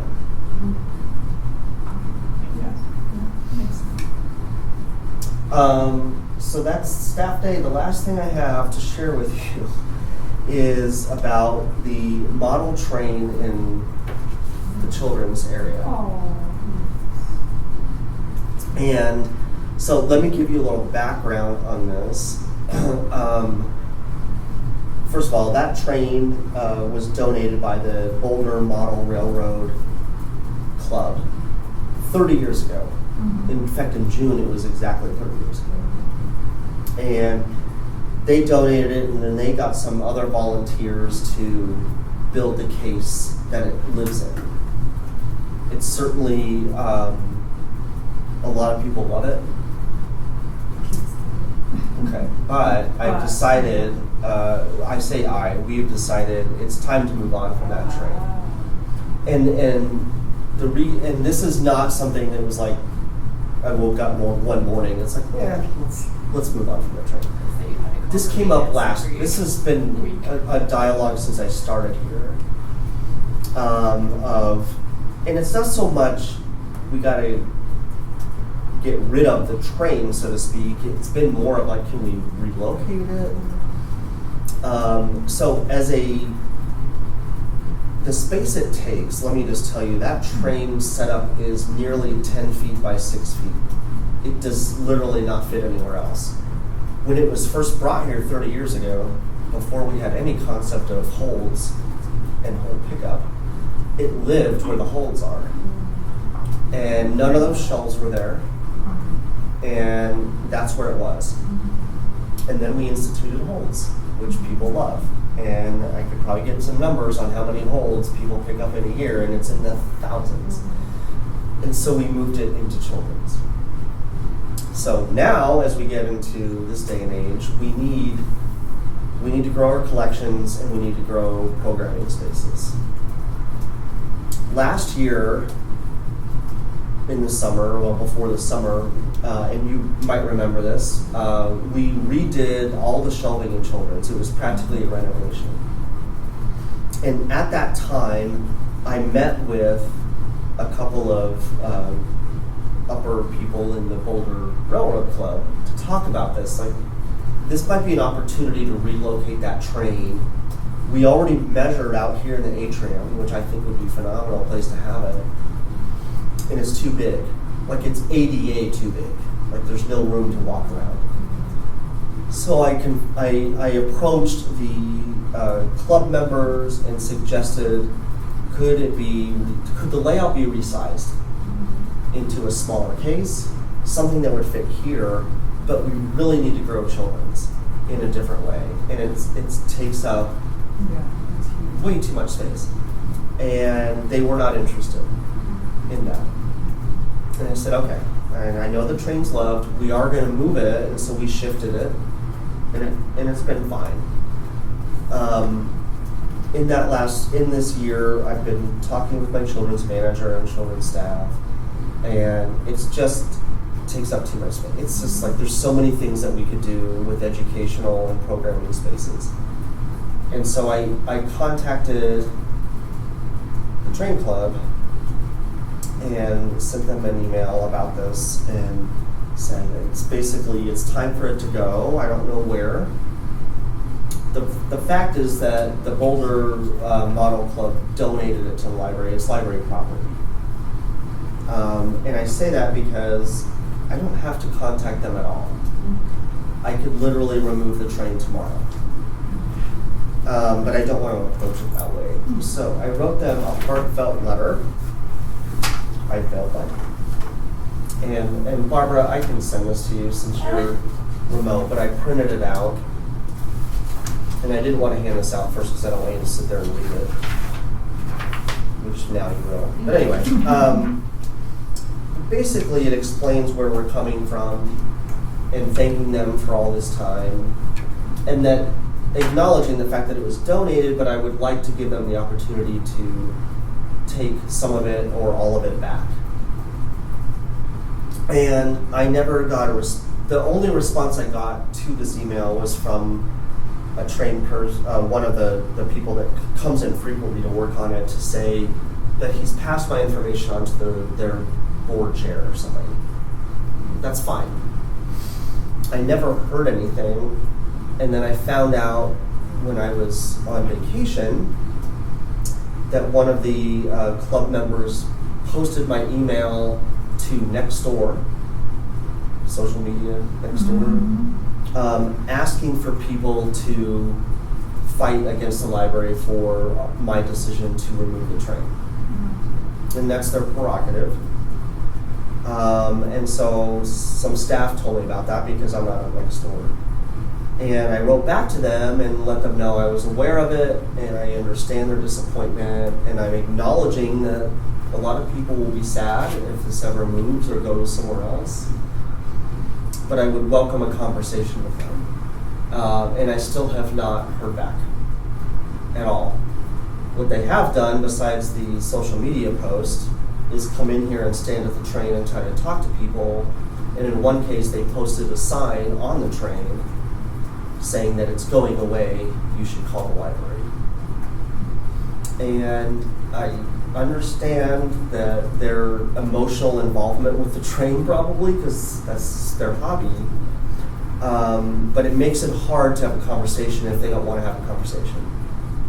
I don't know yet where it's going or what's happening. I'm not trying to make any rush decisions here. I have talked to other city officials about other locations in the city where maybe it could go.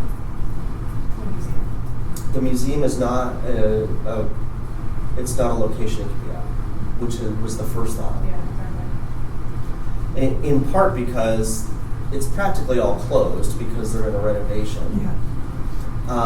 But their future plans post-renovation wouldn't allow for something like this. It's the same issue I have. It's a space issue. I'm sure if it were not 10 feet by 6 feet, it would maybe be something they consider. So it's not any different than why I need to see it go somewhere else. We've also talked about the Civic Center, just right here in the mall, as they call it, because it's a very wide hallway and there already are art pieces in there. That still is a possibility, but I haven't heard back from people that make those decisions. I haven't communicated to them yet. But that's where it's at, and I feel like you all need to know where this is. And it wasn't, again, there's going to be a lot of unhappy people. There's a lot of nostalgia and memories. And a lot of kids will. And, I understand that. I think as much as it's loved, I think it's luck if kids come in and it's actually working, because those guys are in here every day when it's broken down. It breaks down literally every day. And so what we hear from the kids is, not that they love it, they're like, the train's not working. So I don't know people can argue with me that it's extremely beneficial and the kids love it. I'm sure it is. I think there's a lot of things in this library that kids would love. If the train draws them, great. I think there's a lot of things we can draw kids in with. We're not a museum. We're not, we're a public library, and we have a strategic plan that guides us through more literacy programming and expanded collections to meet a community that's doubled in size since this train was installed. And that's my reasoning behind it. I would love to see it live somewhere in the city, but we can't deliver more programming that we need to and have more collections with that train taking up nearly an eighth of that entire children's area. Yeah. It's Well, huge. and the Size train- it down, fine, but no one's offering me that. The train, No one's talking to me. The train They won't talk really to doesn't have a whole lot to do with the library or what it does. It absolutely does not. It has a lot of history in Longmont, Yeah, obviously. obviously. And it's very attractive to kids because it moves and, I think it's phenomenal. But I have no issue with the train. I've it's tried to the talk to space. them. I've tried to size it down. And in this particular case where I've said we really need it to just go, but since it's something you created, I would like to give it back to you, but they won't talk to me, and instead they're taking different tactics. Yeah. That makes it hard for me to have a conversation, frankly. And so, the email I gave you is what I wrote to them. I also can share with you a more in-depth of what I'm just talking about, which is our whole library strategy and the strategic plan, which everyone here had a chance to review and be a part of. So it's like, I'm not making this up. These folks are they from Longmont, or are they from Boulder? And it was just It's donated possibly to members of that club live in Longmont. Their monthly regular meetings take place in Louisville, not here. And I think they operate everywhere but Longmont. Yeah, they do the big thing at the community, what we call it, the fairgrounds. They do Yeah. a big model train convention every year. Yeah. There. It's loved. I mean, there's trains that run through Longmont. Our whole West Plaza has a little thing that you walk under of a train. Yeah, I'm not not acknowledging that. Is it the priority that we have currently for what a public library does, for kids to come in and push a button that 99% of the time triggers no activity in the train anyway because it's broken? What else could I be doing in that space? And I feel strongly that people will benefit from programming and more books that we can offer than visiting a train. Would it be helpful to you, since the board is in effect, supposed to be representing the community, if we vote on a resolution and say, we support this because we think it's in the best interest of the community and the library to use this space for library-related purposes? I think To that effect? I think if the board wants to make some kind of motion in support, that's great. For my purposes, I minimally just want the board to be aware and where I'm coming from. And if there's support in that, whether it's formal or informal, I appreciate it. And I can entertain more questions about it. I'm trying to I would- gauge. Sorry. No, go ahead. I'm trying to gauge whether this board should expect someone to want to come and be heard, either appeal to us at a meeting or give comment at a council meeting. That could be. I kind of wondered, since the information I sent out was a few weeks ago, if someone might actually come tonight. But that was not the case. I have not heard of anyone coming to council. I have communicated everything I just shared with you with our city manager, so that he has awareness of this too, and I haven't heard anything from that either, which I don't really expect to. and I will probably, on advisement from my boss or the city manager, share this with council, just so they're aware in case somebody comes to council. Yeah, if it escalated to that point, I would definitely ask that this board make a formal statement. And I'm open to us making a statement regardless, but that's when it would feel like, because the irony is not lost on me, that in the face of the director of the library clearly stating that this is about space, this is about meeting the need in the community and being able to more fully execute its mission, the response is to try and, garner energy and outrage and coming together at a campaign. Without directly communicating. That's a separate but also really important piece. Yeah. But the fact that there would be this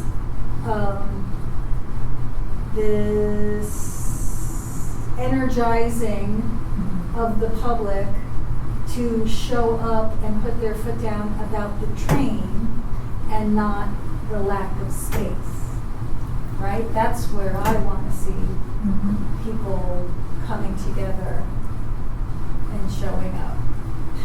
Yeah.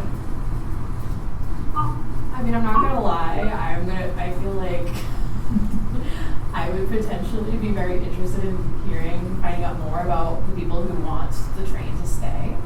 I do believe that it is beloved. It is certainly beloved in my family and amongst all of my friends and their children. I have kids in this age group, obviously. And I think it's something that if the library has made a decision to remove something and it's getting this much pushback, I wonder if that is the kind of thing where the community, the library, should be working with the community to find alternative solutions. And instead of just saying, hey, we're going to just send a letter to just the people who donated, instead it's more of a, actually, let's have a meeting and talk about this. Let's explain to everyone why we're doing this. Let's show them what the alternative is, what the programming we could have, what this classroom looks like, what we would be adding to that, and having more people be like, oh, actually, that sounds amazing, and here's on the train. Or, oh, hey, I actually have an idea. What if we used this space to house the train instead, or this space to house the classroom and programming instead, or whatever it is, making it a little bit more like the library has made a decision, making it less like the library has made a decision and more like the community has decided about something that has been part of this library for 30 years. I don't know, I feel personally a little bit like it's like, oh, that decision was made, the train's gone. And so I don't know, I think that's probably hard for people to hear. I'm going to disagree because I think something that's made totally that should be the director's decision. It shouldn't be a matter. I think it's great to manage people's expectations and address their concerns.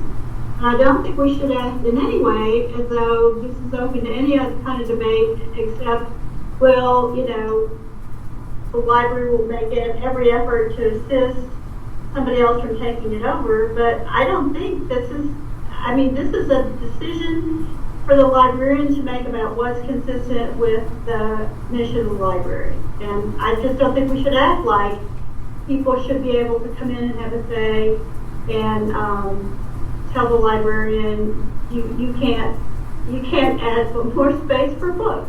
So I disagree. I would question what the library advisory board is for then. If there's not a way for the public to make comment on what the city employees are doing with their space and with their resources, why do we exist? I don't think it's the library board's decision to second guess what the director wants to do, which is clearly within the mission of the library. I think there's room for debate on some things, but I think, especially if we're all talking about we need more space, we need more budget, we need another branch, and the librarian, the director should be empowered to make any decision he needs to make to facilitate that.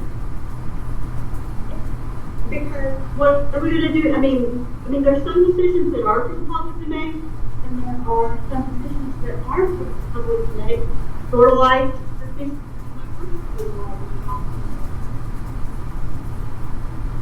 So I disagree. As beloved as it is, I still consider it to be operations, and operations is in the realm of the library staff. It is not directly a manifestation of the library's mission that I can make sense. And I'm 100% for finding another place for it in Longmont that children can have access to. But I agree with Barbara that I don't think that this should be something that is pushed in the face of the public and like, tell us what you want. If they're not already thinking about it and responding to the sign that's been put on it or the postings and so on, it has history, it has meaning to a lot of people, but at the end of the day, it's a furnishing, it's a part of the decoration of the space that changes, other things change all of the time, and it doesn't generate this kind of controversy. Exactly. Nothing else does. But if the donor hadn't started the controversy, would we even be talking Have you about alerted this? the rest of the public in any way? Well, not yet, because I was trying to have a conversation with the club, and they won't talk to me. Like, Right, so no one knows. it kind of leaves my hands tied a little bit. Had you heard anything? Had any patrons No, I mean, responded to the? I've received a few emails because probably of their next door post. But keep in mind, or I'm keeping in mind, I probably with the comments received in a few emails, for 100,000 population, I've probably heard from 20 people. You've heard from 20 people about the string. If you take each individual comment, maybe if I don't count like multiple people responding twice. I don't know. It seems like public interest.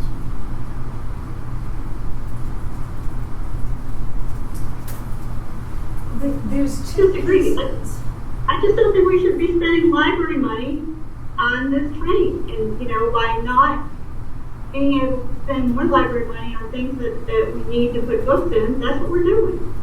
And it's just like, they can't come in and decide that they want to do Goofy or something else. I mean, it's not library related. We just happen to end up here. Yeah, I think that's the major thing for me. It's really not part of the function of the library. It doesn't serve all the goals and the mission of the library. I think that's a hard thing to, does esports support the mission of the library? I mean, I don't know. I think we're getting a little bit out into the, who's deciding what is important to the community and important to the mission. And if we're deciding that our opinions about what the library should and should not be, I don't know. I would say that I feel like I would be representing the public rather than just what whatever. I'm not personally saying that we should go hold a meeting. I'm not saying the advisory board would. I'm saying I would feel, I personally would dissent if we had a library board supporting the library in this way. If everybody else agrees and you guys want to motion to write a thing supporting the library director on this, then I would just, recuse myself? Mm-hmm. Abstain. Well, what about a mechanism by which the library can receive comments or feedback from the community, to put a little shoebox or something, or have something on the website, but hey, the train needs to find a new home, tell us your thoughts. You could have someplace for I mean, people to we express could. things, but it's like, there needs to, because it can be emotional, and it will be emotional, to separate the issue of what happens to this beloved train. Where does it go? Where does it live? How do we ensure that children continue to have access to the train, etc.? That is one side. The other side is, does it have to be at the library? And I feel strongly like that is not it being in the library is not a decision that should be open to all of the residents of Longmont. Like it's just not that for me. But this is this thing that has history and connections with lots of people and memories, and we don't want it to go nowhere, right? Like, we could give it back, we could keep knocking on that door, but do we want it to remain in Longmont? We could offer it to a library in another city, but like in Boulder County, but we want it here in Longmont. So that engagement of the community can focus more on what happens now, what's the next stop for this train, like is it, I'm thinking like, oh, the Old Town Market, has some historic fun things in that big open mall space indoor, but regardless, like. I agree. I think that is a helpful spin would be, we can't have the light, we can't have the train here anymore. Everyone loves the train. Let's have the community put their heads together because we're not getting any cooperation from the donors. So help us find a new home or help come up with some decisions. And, if then somebody wants to create a committee to fund something else, a new home for the train, that's great. Or if, someone wants to come forward and offer to have a place for it, that's great. But then we're separating the decision about the train, whether the train stays or not, with what's the community going to help the library do with the train. That could be what the suggestion box is for. Yeah. A contest.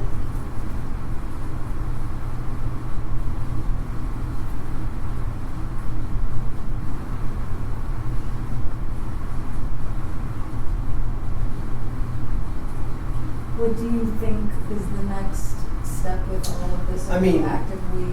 The actual next step is I met with my boss today, and I'll meet with him I think tomorrow.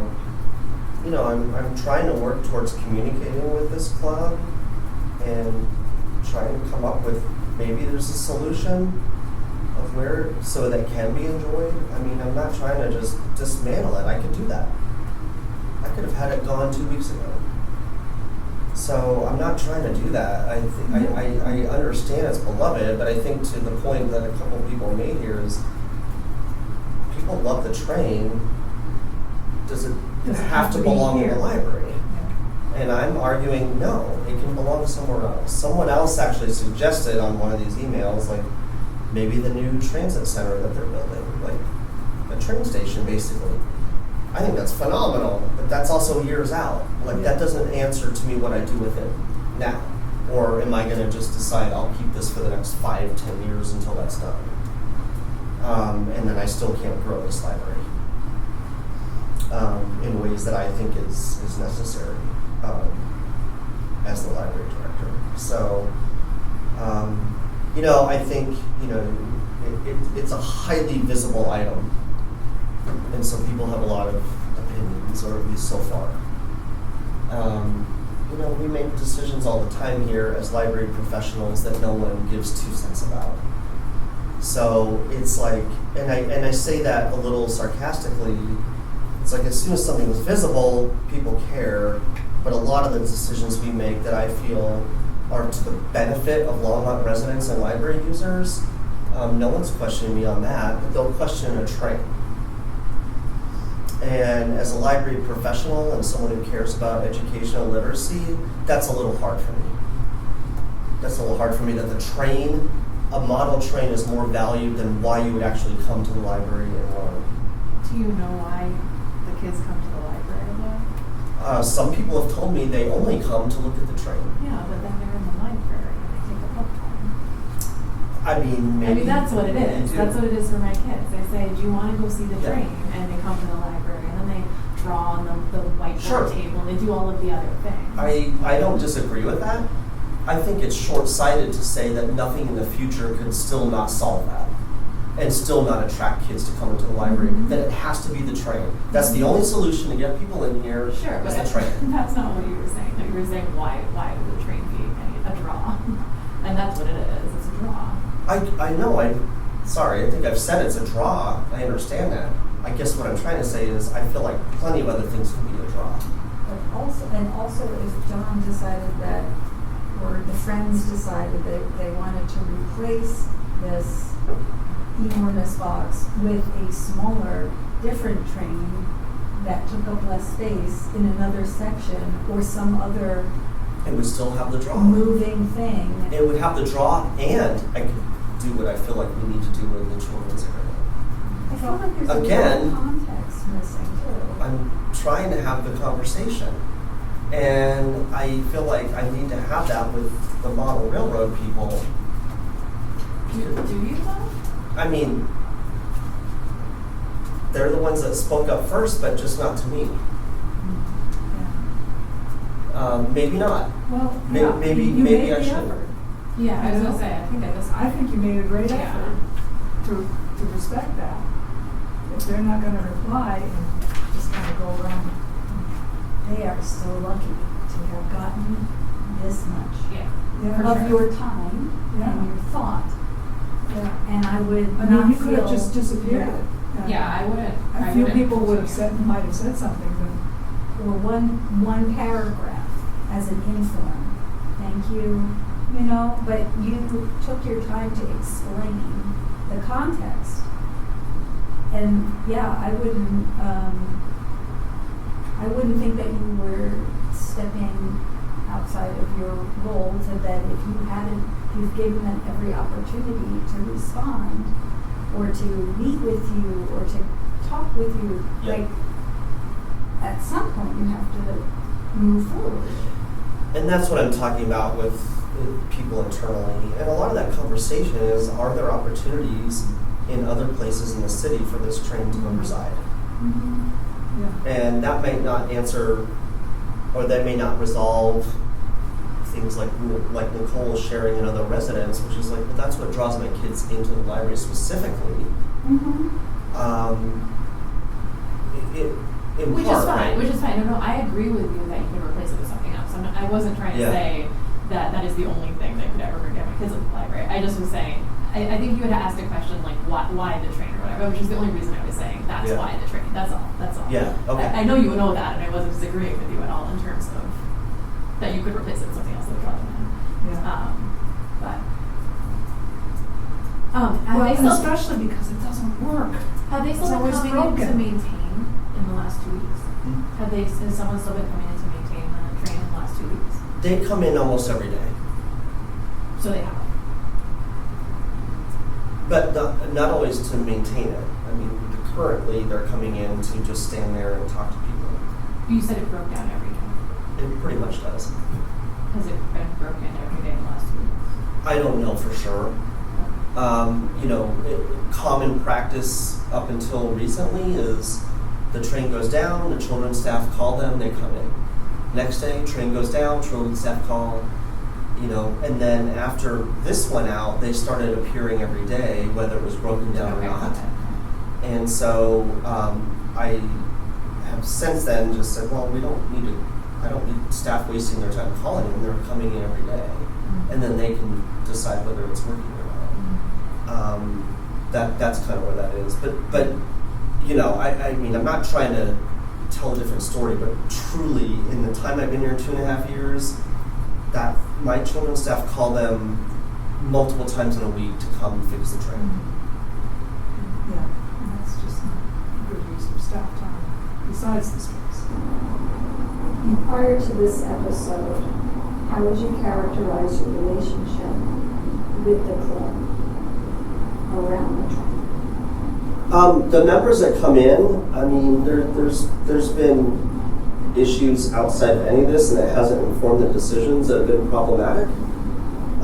They've decorated the train, trying to share their own political beliefs, which I don't think is appropriate. I think it's a train. Leave it to be a train. It was very clear. One of them even admitted it was a political figure expressing something that, you try to not do that. I mean, obviously we have library materials on every side, but this is them putting their own things in there. I never brought any of that up here. That was well over a year ago. I talked to them about it. We had a good conversation. I just said, you know what, maybe just don't decorate it anymore. The people love the train. They like watching the train. No one really cares what figures you have in there, except for a couple of the parents that notice it and then let me know about it. But some of those conversations weren't great.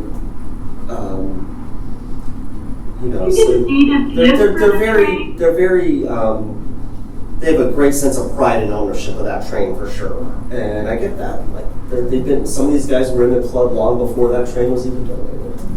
So, yeah.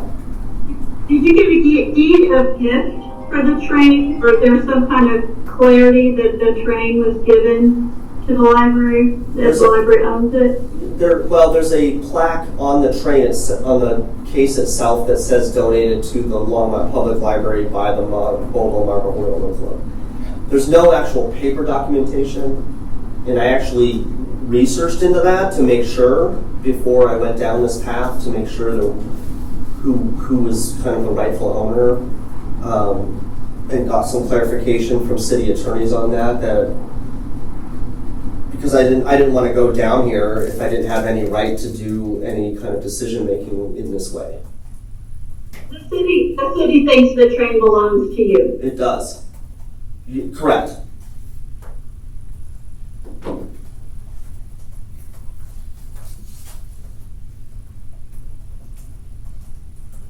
I mean, I think given where we are in the meeting, I mean, I can certainly update the board again where this is at. I mean, I appreciate the conversation and everything around it. I understand. As you can tell from my email, I think I personally feel like I was very grateful and generous with the train folks and explaining my decision. My decision still stands. I would like to see it resolve in a way that still benefits residents in some way.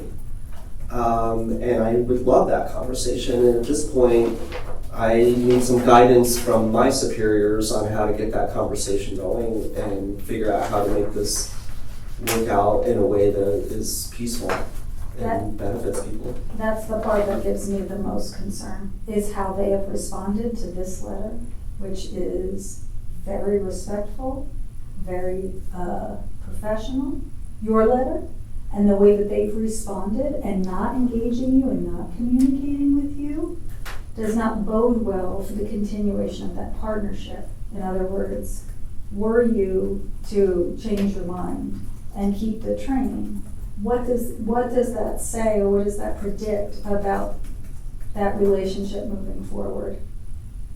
That makes me uneasy.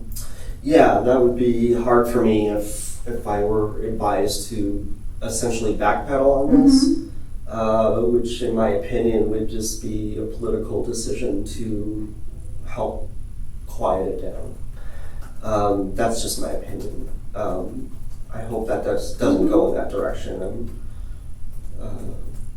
I think I've explained myself to both them and my superiors and everyone in the city as best I can as far as our direction in this library for collection and space needs and where the train impacts that.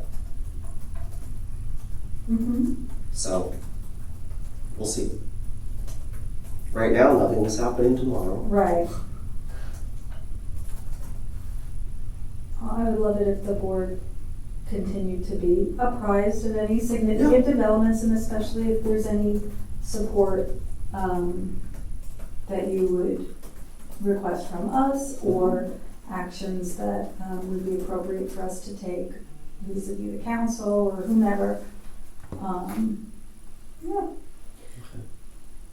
I'd be interested if there's other, like topics that multiple members of the public are emailing you about.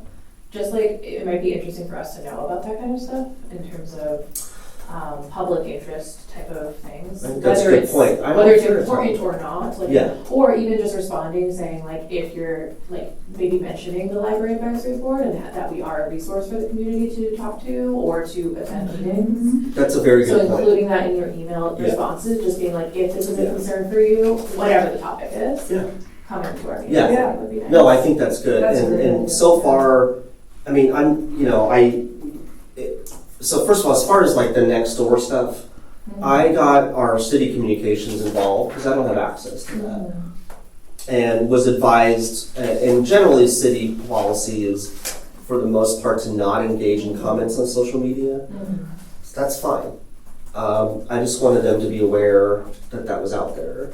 The few inbox items I have received, I haven't responded to yet.